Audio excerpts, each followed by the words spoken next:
바사왕 고레스 원년에 여호와께서 예레미야의 입을 통하여 하신 말씀을 이루게 하시려고 바사왕 고레스의 마음을 감동시키시매 그가 온 나라에 공포도 하고 조서도 내려 이르되 바사왕 고레스는 말하노니 하늘의 하나님 여호와께서 세상 모든 나라를 내게 주셨고 나에게 명령하사 유다 예루살렘의 성전을 건축하라 하셨나니 이스라엘의 하나님은 참 신이시라.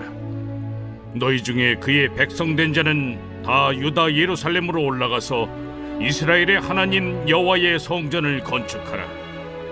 그는 예루살렘에 계신 하나님이시라. 그 남아있는 백성이 어느 곳에 머물러 살든지 그곳 사람들이 마땅히 은과 금과 그 밖의 물건과 짐승으로 도와주고 그 외에도 예루살렘에 세울 하나님의 성전을 위하여 예물을 기쁘게 드릴지니라. 이에 유다와 베냐민 족장들과 제사장들과 레위 사람들과 그 마음이 하나님께 감동을 받고 올라가서 예루살렘에 여호와의 성전을 건축하고자 하는 자가 다 일어나니 그 사면 사람들이 은그릇과 금과 물품들과 짐승과 보물로 돕고 그 외에도 예물을 기쁘게 드렸더라. 고레스 왕이 또 여호와의 성전 그릇을 꺼내니 옛적에 느부갓네살이 예루살렘에서 옮겨다가 자기 신들의 신당에 두었던 것이라. 바사왕 고레스가 창고지기 미드르다색에 명령하여 그 그릇들을 꺼내어 세워서 유다 총독 세스바살에게 넘겨주니 그 수는 금 접시가 30개요 은 접시가 1000개요 칼이 29개요 금 대접이 30개요 그보다 못한 은 대접이 410개요 그 밖에 그릇이 1000개이니 금은 그릇이 모두 5400개라.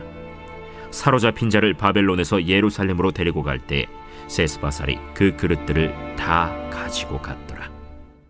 샬롬, 사순전 온라인 묵상 27번째 시간입니다.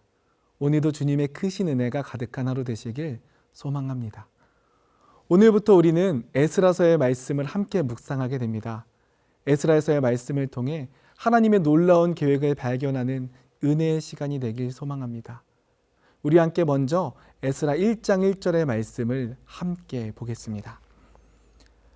바사왕 고레스 원년에 여호와께서 예레미야의 입을 통하여 하신 말씀을 이루게 하시려고 바사왕 고레스의 마음을 감동시키심에 그가 온 나라에 공포도 하고 조서도 내려 이르되. 에스라서의 맨 처음은 고레스 칙령으로 시작합니다. 남유다와 예루살렘을 멸망시켰던 결코 무너지지 않을 것처럼 보였던 바벨론도 건국 73년 만인 기원전 539년 페르시아에 의해 멸망하게 됩니다. 세상에 영원한 권력은 없습니다. 하나님은 이미 예레미야 25장 11절에서 12절 예레미야 선지자의 입을 통하여 놀라운 계획을 선포하셨습니다. 이스라엘의 멸망과 바벨론의 멸망, 페르시아의 등장도 모두 하나님의 계획 안에 있습니다. 그렇게 1절은 이 모든 역사의 주체를 여호와께서 주관하셨다 기록합니다. 하나님은 고레스 왕의 마음을 감동시키십니다. 여기에서 감동시키다라고 번역된 단어는 본래 잠자는 사람을 깨우다라는 의미를 가지고 있습니다.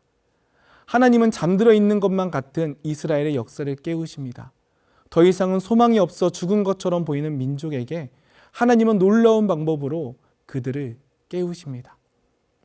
2에서 3절은 고레스 왕의 칙령에 대해 구체적으로 언급합니다. 그는 세상의 주권자가 아닌 하나님이 진정한 주권자임을 고백합니다. 그렇기에 이스라엘 백성에게 예루살렘으로 다시 돌아가 성전을 건축하라고 명령합니다. 그렇다면 여기서 우리는 고레스 왕이 하나님의 사람인지 아닌지 고민하지 않을 수 없습니다. 오늘 본문에 등장하는 고레스 왕은 고레스 2세, 키루스 대왕이라고도 불리던 페르시아의 왕입니다. 그는 식민지에 대한 강압적인 정책을 펼쳤던 바벨론과는 다르게 포용 정책을 통해서 페르시아 이하에 있는 많은 국가들의 종교와 민족성을 지원하고 후원함으로 평화를 유지합니다. 이 고레스 칙령은 단순히 이스라엘 백성뿐만이 아닌 페르시아 밑에 있었던 모든 민족과 사람들에게 자신의 종교와 터전을 일구어내라는 명령이었습니다. 그가 한 분 하나님에 대한 경외만을 나타내는 것은 역사적인 사실과는 다릅니다. 그러나 하나님은 그럼에도 이 이방 민족의 왕을 통해서 자신의 역사를 이루어 가십니다. 오히려 하나님은 믿지 않는 고레스를 통해 이스라엘 민족을 통해서만 일하시는 하나님이 아니라 온 열방을 통해서 일하시는 열방의 하나님이심을 드러냅니다. 3절 말씀은 이렇게 기록합니다. 이스라엘의 하나님은 참신이라 너희 중에 그의 백성된 자는 다 유다 예루살렘으로 돌아가서 이스라엘의 하나님 여호와의 성전을 건축하라. 그는 예루살렘에 계신 하나님이시라. 고레스의 칙령은 크게 세 가지 키워드로 구성되어 있습니다. 그것은 백성, 예루살렘, 그리고 성전입니다. 백성은 이스라엘로 돌아가야 할 민족입니다. 고레스가 귀환을 명령하였지만 이스라엘 백성에게 그것은 사실 말처럼 쉬운 일은 아니었습니다. 예루살렘은 폐허가 된 지 이미 70년이 지났습니다. 이제 백성들은 나름대로 그곳에 잘 정착해서 자신들의 터전을 마련했지요.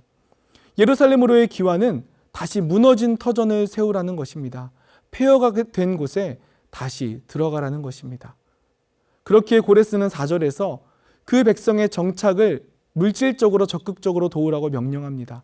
하지만 폐허가 된 지 70년이나 지난 예루살렘은 이제 도시도 사람도 남아있지 않은 정말 막막한 곳이었습니다. 그러나 하나님은 예루살렘을 회복할 백성을 찾으십니다. 5절은 유다와 베냐민 족장, 제사장들과 레위인, 그리고 감동받은 자들이 일어났다고 기록합니다. 유다와 베냐민, 레위 지파는 남유다의 연속성을 가지고 있는 지파들입니다. 그들은 자신의 현재의 안락을 포기하고 예루살렘의 재건을 위해 나섭니다.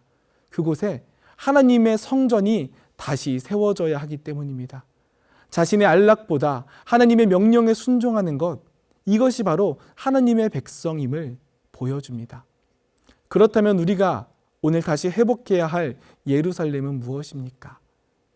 예루살렘은 이미 폐허가 되어 버렸습니다. 그러나 하나님의 마음이 머무는 곳, 하나님께서 계시고 지금 폐허가 되어버린 그곳, 어쩌면 우리는 이미 바벨론에 사는 것이 익숙해져 버린 세대인지 모릅니다.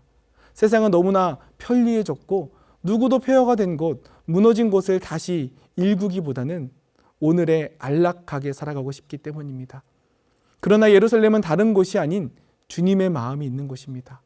회복이 필요한 곳, 은혜가 필요한 곳, 어쩌면 하나님이 더 이상 계시지 않은 것처럼 느껴지는 그곳, 그곳이 바로 예루살렘입니다. 하나님은 그곳을 회복시킬 하나님의 백성을 찾으십니다. 그곳은 우리의 가정, 직장, 학교, 어쩌면 교회가 될 수도 있습니다. 주님은 더 이상 우리가 바벨론에 안주하는 삶이 아닌 폐허가 된 곳은 일구라고 명령하십니다. 어쩌면 고레스의 칙령과 같이 세상이 우리에게 그것을 요구하고 있는지도 모릅니다. 우리의 마음이 그 무너진 예루살렘으로 향할 때 6절과 같이 하나님은 돕는 손길을 예비해 두십니다.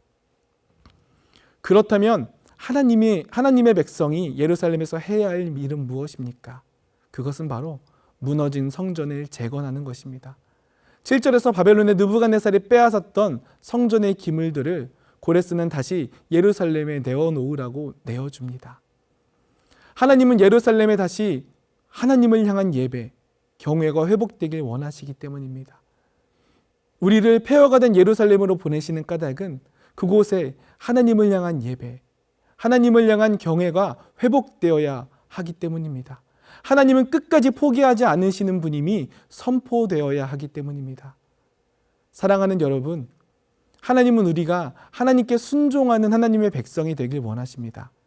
그렇기에 우리는 주님의 명령대로 폐허가 되어버린 예루살렘, 하나님이 계시지 않은 것처럼 느껴지는 곳들로 우리를 보내십니다. 그 모든 땅이 하나님이 주권자이심을 선포하기 위함입니다. 오늘 우리의 삶에서 주님의 마음이 있는 예루살렘은 어디입니까? 그곳을 향한 주님의 마음을 가지고 주님의 뜻대로 나아가 하나님의 살아계심을 선포하는 그런 주님의 귀한 백성 되시기를 주님의 이름으로 소망하고 축복합니다.